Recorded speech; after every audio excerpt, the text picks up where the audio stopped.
Well, we've done the Micro810, the Micro820, and the Micro850. Let's look at a Micro870. So we're going to create a new project. We're going to name it Micro870.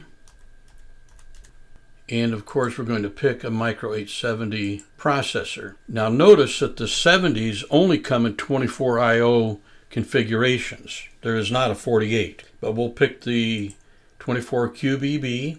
And you see there's very few versions that you can program an 870 in, because the 870 is the newest in this platform. So it actually came out during version 11. We'll pick 12, add it to the project, and voila, there it is. Now notice that right away you notice that for motion you only have 2 axes. That's the same that you had for the LC50, the Micro850, for the 24 I/O. You had 2 axes. And you have more expansion modules available. You have less plugins. You've only got 3 here. But notice that you have 4, 5, 6, 7, 8, 9 expansion modules. This is pretty much identical here. So the mark for the 70 are the expansion modules.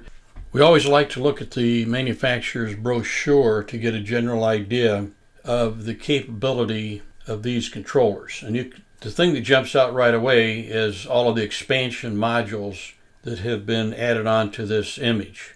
Looking at the 870 controllers, you see 2 versions, a QWB and a QBB, but they're both 24 I/O fixed or embedded I/O. Also notice that for motion you've got 2 axes, 2 PTOs, and you've got 4 high-speed counters. However, go down a little further, and you see that there is a high-speed counter module down here at the bottom of the list. High-speed counter, 250 kilohertz, differential line receiver, 1 digital output. So you could add a couple of these plug-in modules if you wanted more high-speed counters. 870, more expandable. You can add 9 expansion, so you can definitely have a higher I/O count total. This is my Micro870 demo unit or development unit.